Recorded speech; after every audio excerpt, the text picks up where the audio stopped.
Hopefully there's a lot of Christmas joy around as, there's some busyness, there's some challenges, but hopefully you don't lose the joy in amongst the busyness of the season. One particular organisation for whom this is, it is the most wonderful time of the year, but it's also crazy busy. The Wellington City Mission, joining us on the program now, City Missioner Murray Edridge. Kia ora, good morning. Morena. Good morning, Andrew. This is a crazy busy time for all of us, and I imagine especially you and your crew as well. Having said that, though, in a lot of ways, it is the best Christmas ever. A wonderful brand new facility for you guys in inner city Wellington. Look, absolutely so. I mean, this is a very special year for the Wellington City Mission. This is our 120th year. So it's a birthday year, you know, it's celebrations. But the celebrations are muted somewhat by a couple of things. One is that we're still here after 120 years and we still need to be. It would be in an ideal world, we would go off and do some other things because the community doesn't need us. That is not the reality.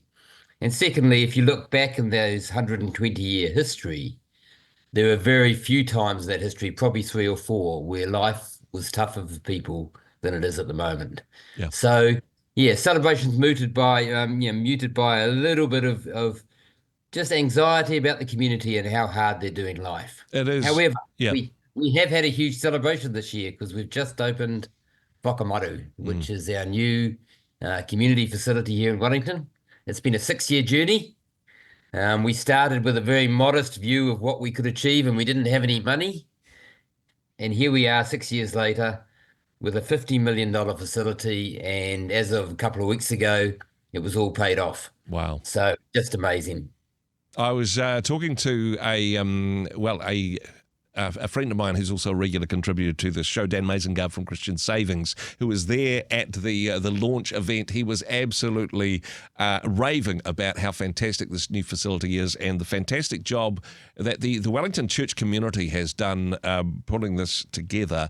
As you say, this is going to be a tough Christmas for many people in Wellington, but this wonderful new facility will make a tangible difference in their lives, not just at Christmas time, but including Christmas time. Talk to us about this new facility, some of the features that it has, some of the wonderful services you'll be able to offer people.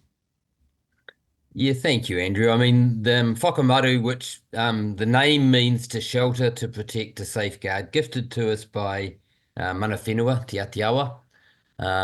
It's a lovely name about wrapping one's arms around the community. And we have 35 residential apartments, which will be long-term transitional housing, so 12 months plus. We have our first residents have moved in this week. And those residents will be connected in the building because of the way it's designed with the staff of the City Mission who are based there. So we're building intentional community. We have this amazing public cafe called Craig and Gales, which seats 104 people. And the premise of the building and the way we've defined it as building a community where there's no us and them. And the idea is that if you come because you have something you need, or if you come because you have something to offer, you're treated exactly the same. And so this idea that together we blend community, and we've seen the most remarkable response from the community that we would traditionally serve and from the general public. So last week alone, we had 1,300 people through the door. Wow. And so we're seeing people come together. The cafe operates on a contribute what you can model. So you buy in inverted commas, whatever the food and the coffee you want. You're told the price, and you can determine how much you pay, whether you pay the price, whether you buy it forward for someone else, or whether today is a day you just can't afford to do so. Alongside the cafe, we have a commercial laundry run by volunteers. We have shower suites so people can come in, have some kai, have a hot shower, meanwhile their laundry's done. We have a beautiful chapel that's open 24/7. We have a social supermarket where people can come and get food support in a dignified, respectful way. Talk to us about that social supermarket, because I mean that's quite a unique feature. Yes, I suppose particularly this time of the year we think food bank, but social supermarket is a different take on that. And again, dignity first in this space, Murray. Yeah, we have three underlying principles in the Wellington City Mission, and that is that every person is treated with dignity Mm, and with respect and without judgment. yeah, And so what we've done over recent years, Andrew, is we've tested everything we do against those set of principles and say, is this the most dignified, the most respectful, the most non-judgmental process we can do? And if it's not, let's make it so. yeah, And one of those things was food banks. And I'm not criticizing anybody's food bank or the way they do it, because it's really helpful for the people in need. yeah. We decided it wasn't the most dignified and respectful way we could treat people. So 3.5 years ago, we created New Zealand's first social supermarket. We invited people in to have the experience that you and I have the privilege of, which is to go and to shop and to choose for ourselves what we want. Wow. So the dignity of choice. So we have a beautiful new supermarket in Whakamaru, gifted to us by foodstuffs and incredible generosity in that. But people come in and they have the choice of the things that you and I would love to have in the supermarket. We have the usual household goods and food. We have the best sausages in New Zealand, Beard Brothers sausages out of the Hawke's Bay. Yeah. We have premium mince. We have orange ruffy fillets. We have beautiful, beautiful product, Hmm. and it's available to anybody without cost. Yeah. But it gives them the opportunity to choose for themselves and their families. Mm. No, that is an absolutely beautiful thing. You also mentioned the chapel. I understand Yeah. you've got your first wedding booked in the chapel as well. Another reason for celebration. Well, no, the first wedding's happened Oh, it way has back happened. on the 9th of November. Oh gosh, catch up. We had an open day for the public the week after the building was opened. We had 600 people through the door. We closed at 3 o'clock, and at 4 o'clock we had a wedding. Oh wow. And the chapel is a fabulous space. It's beautiful, and it's open 24/7. It's probably the only church in the city open 24/7. Hmm. And people can come at any time of any faith or belief, sit and just relax and restore in a beautiful environment. We've got a medical centre. We've got beautiful meeting rooms and gathering facilities, all of which are available to the public, to corporates, to government, to community agencies without cost. Yeah. So where possible, everything in this building is offered back to the community without cost, because we don't want any obstacles for people to come there. Hey, what does Christmas look like for you and your team and for the people that you serve that are part of your community? What's a Christmas celebration? What's Christmas Day look like for you guys? Okay, well, just in the run up to Christmas, it's incredibly busy. It always has been.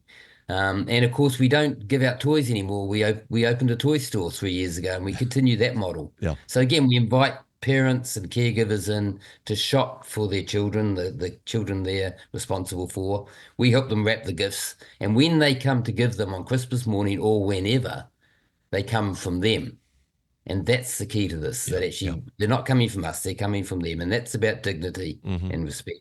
So lots of preparation in the run up to Christmas. The social supermarket has extended shopping hours. We've got lots of special treats in the supermarket for, Christmas festivities. And then on Christmas Day, and we haven't done this for the last few years, we typically haven't had a big community lunch. We've actually given people the ability to host others in their homes and provided all of the food and support. This year, because we've got residents in the building, we are having a Christmas lunch in our cafe in Craig and Gales, 2 sittings. People have been invited to come. It's all fully subscribed, but along with other big gatherings in the city, we're a lovely place. We have about 200 people coming for Christmas lunch, and it's going to be fabulous. And we know with the work we do that for most of us, Christmas is this wonderful, joyous, blessed time of connection with others. For those who don't have much, it's often a time where the differences between us are exaggerated even further. Yeah. And so this is an opportunity for us to help people have the sort of Christmas we would hope for ourselves and for our families. As you say, there are so many people that are doing it tough this year,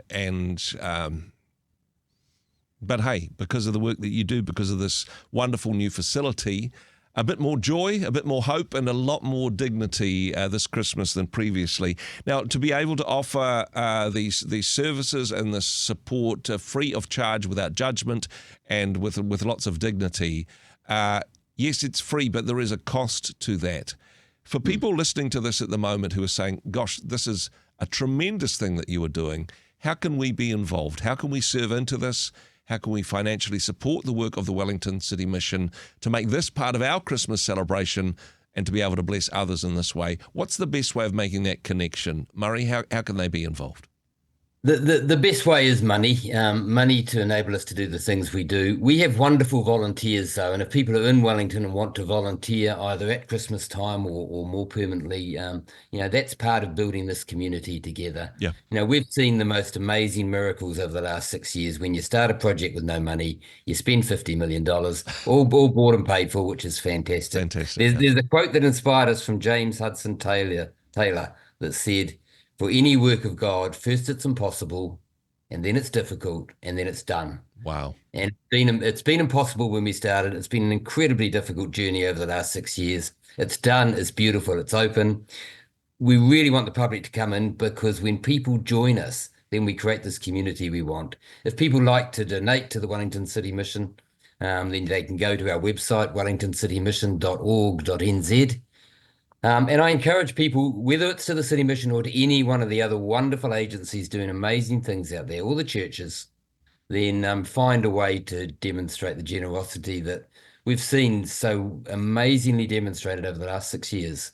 Do that at this time of the year, and it helps others, and it builds our community together. Yeah, and Murray, thank you so much for what you and your team are doing, for what you're demonstrating to communities in Wellington, and for the larger community that you're building through this wonderful new facility. Very Merry Christmas to you and yours. Thank you so much for joining us on the program today. Thank you, Andrew. Hey, thanks very much for joining us in the Rhema studio. Thanks very much for watching the interview.